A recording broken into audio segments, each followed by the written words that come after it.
no hacen un seguimiento de las mujeres que sufren por ese aborto que se hicieron, inclusive desconocen la existencia del cuadro de síndrome post-aborto, sobre el cual hice una transmisión ayer en Instagram, y bueno, invito a todo el que quiera a entrar a mi canal de Instagram y ver en lo que es la TV de Instagram, el video que dejé resumiendo todo lo que hablé ayer en la transmisión en vivo, inclusive en mi cuenta de Twitter, compartí publicaciones científicas vinculadas al síndrome post-aborto.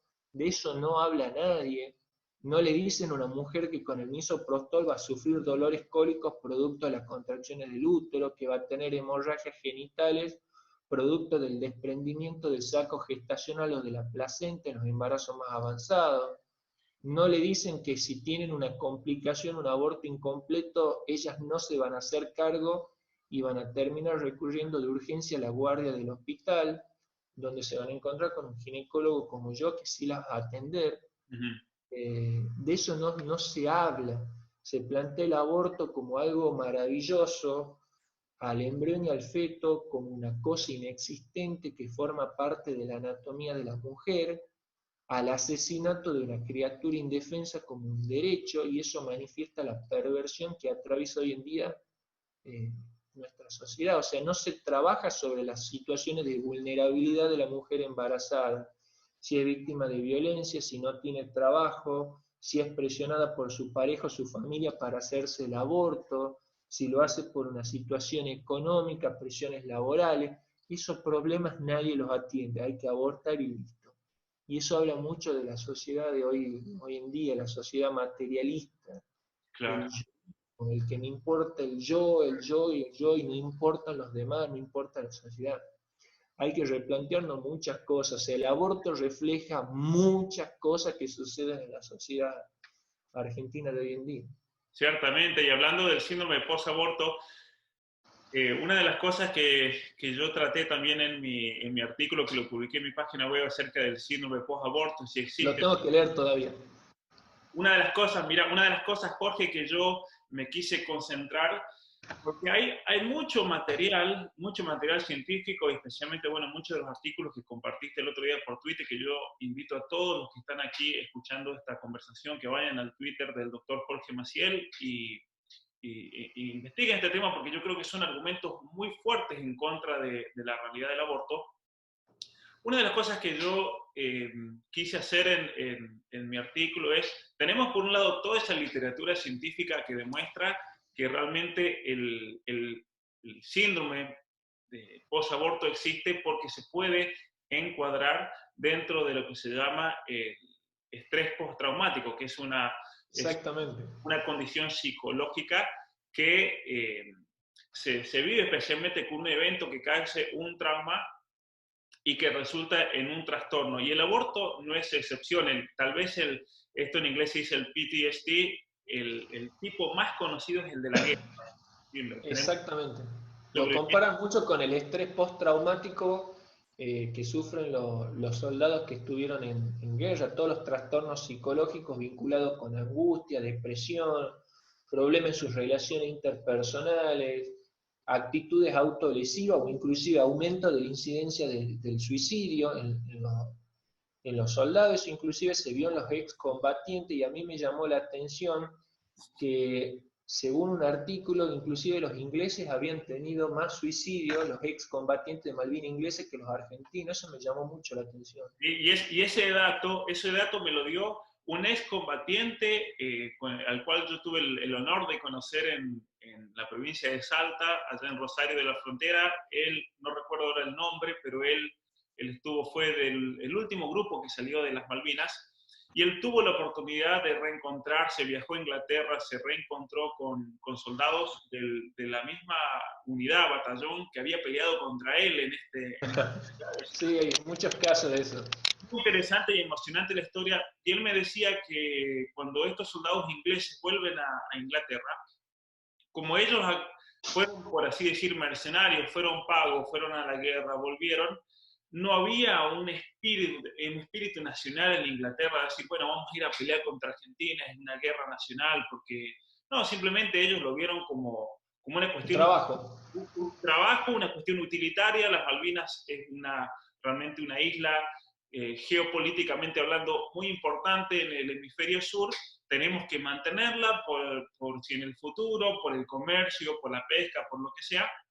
Lo vieron como algo utilitario. Entonces fueron estos hombres, les pagamos, van, hicieron lo que tuvieron que hacer, volvieron y se acabó la historia. Y quedaron solos, quedaron muy solos, mucho más solos de lo que quedaron los soldados argentinos, porque si bien han habido muchas injusticias con los ex veteranos de Malvinas, uno cuando se encuentra con un veterano de Malvinas, uno se saca el sombrero, por así decir, uno lo saluda, a mí me gusta mucho. Yo tuve un tío que combatió en Malvinas, haciendo el servicio militar, y él se encontraba en el Belgrano y fue uno de los que falleció en el Belgrano con sus 18 años haciendo el servicio militar.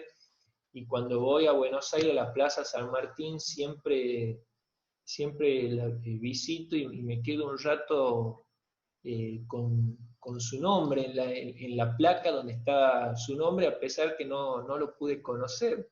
Claro. Imagínate que yo nací en el 78 y él murió en el año 82 en el hundimiento del Belgrano. Es algo que a mí siempre me movilizó, y todo esto que vos cuentas, el reencuentro de soldados, de ex combatientes argentinos con ingleses, vi muchos casos y es muy movilizador, muy movilizador.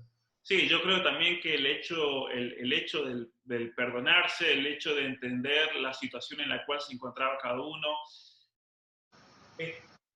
todo este marco, por así decir, ayuda mucho al excombatiente en cualquier trastorno que esa persona haya sufrido como consecuencia de la guerra, porque la guerra es una situación estresante extrema. Eso es una carga en la psicología de la persona para la cual no hemos sido creados, por así decirlo. Sin sentido total. Y si eso lo trasladamos a la realidad del aborto, en el aborto está la realidad de que la mujer no tiene esa oportunidad de encontrarse con el niño, abrazarlo, pedirle perdón, reconciliarse, por así decir. Y por eso también eso causa psicológicamente un problema muy grave en la mujer, que la lleva a un estrés extremo. Yo he encontrado casos, por ejemplo, eh, a mí me escribe mucha gente, muchísima gente de toda Latinoamérica, de España y demás, abriéndose, contándose sus historias. Me han llegado historias de mujeres donde me dicen, yo por ejemplo no puedo usar la aspiradora porque eso me recuerda al aborto que me hice, y ella se quiebra emocionalmente. Casos de mujeres, por ejemplo, que se despiertan en medio de la noche por el llanto del niño, y ellas van a buscar a ese niño que no existe. Sí, ese Ese niño... es uno de los síntomas descritos por Gómez Lavín, eh, en lo que es la descripción de los criterios diagnósticos del síndrome post-aborto. Describen varios síntomas. Ya te voy a buscar en mi Twitter, inclusive yo tuve lo que es los criterios diagnósticos, y uno de ellos son las alucinaciones o pseudoalucinaciones vinculadas con los llantos del bebé. Claro, y especialmente una cosa que yo he visto mucho son los recuerdos e imágenes, incluso cuando la persona está completamente consciente. Eso es lo interesante, esas alucinaciones a las que te referís. Mujeres que, por ejemplo, están en medio del trabajo. Tuve un caso en Estados Unidos de una señora maestra de jardín de infantes que el primer día de clase ella rompió en llanto porque entre los niños comenzaba a ver a ese niño, alucinaciones tenía Y ella en la terapia, bueno, recuerda que hacían 5 años que se había hecho un aborto y que su niño tendría que haber estado en esa clase. Y es ahí cuando ella comienza a desarrollar todo este trastorno, 5 años después. Es increíble realmente cómo opera la psicología. Ahí yo recomendaría un trabajo hecho por Carmen Gómez Lavín y Ricardo Zapata García, que acá lo subí, que sería categorización diagnóstica del síndrome post-aborto. Y ellos dos luego hacen un trabajo con Victoria Uroz Martínez sobre el precedente del aborto provocado en mujeres con síndrome post-aborto, y hablan de todo esto, los criterios diagnósticos mayores, la angustia y la depresión, junto con lo que el sentimiento de culpa, la sensación de expiación, de redimirse, los criterios menores que también se dan, como los trastornos de la conducta alimentaria, las actitudes autolesivas, las relaciones interpersonales tóxicas, el abuso de drogas, de alcohol, las alteraciones sexuales como puede ser el rechazo de las relaciones, la frigidez o hasta inclusive la promiscuidad. Y este cuadro se puede dar al corto tiempo, se puede dar años después. A mí me pasó de tener una paciente que había tenido un aborto 20 años atrás. Y son cosas que no se olvidan. Inclusive Ezequiel Baigorri, un psicólogo que hace una publicación que resume un poco todos estos trabajos. Que Gran amigo mío, Ezequiel. Bueno. Y fantástico el trabajo porque lo pone bien en criollo, hace las citas particulares, habla de que esa crisis que lleva a la mujer a abortar es transitoria, aún con la persistencia de la situación que la lleva a abortar. O sea, si esa crisis por un motivo económico, aún con la persistencia del problema económico, aún con la persistencia del rechazo de su pareja, esa situación de querer abortar en el tiempo muchas veces se va. Y esa decisión que pareció correcta, que pareció una solución a un problema en su momento, después no la ve como tal.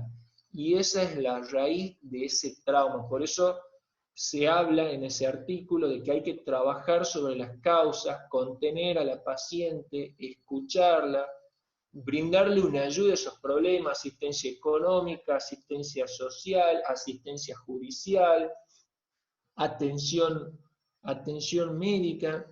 Y hoy por hoy lo que se busca es simplificar todo esto haciendo el aborto y ya está, que siga con su problema económico, que siga con su problema en pareja, que siga con sus problemas laborales, no se le brinda un trabajo digno, no se la ayuda y acompaña para que denuncie al violador, al agresor, no se le ayuda con los hijos y el problema es que ya tiene muchos hijos, no se le ayuda para que tenga una vivienda digna, un trabajo genuino, como ya mencioné. Lo más fácil, toma la pastilla y ya está, listo. No hay un seguimiento de la mujer que aborta, porque inclusive en el caso que así todo decida abortar, no hay un seguimiento psicológico de esa paciente para tratar de evitar la aparición del síndrome de posaborto, de controlarlo.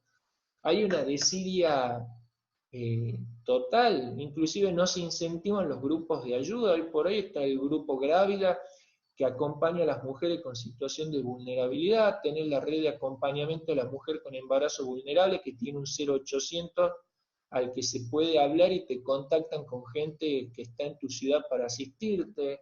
Hay grupos que ayudan al portal que ayudan a las mujeres que cursan síndrome posaborto, como Portal de Belén, distintos proyectos que son organizaciones no gubernamentales, organizaciones sin fines de lucro, y no se les da publicidad, no se les da cabida en toda esta atención, en todo este acompañamiento.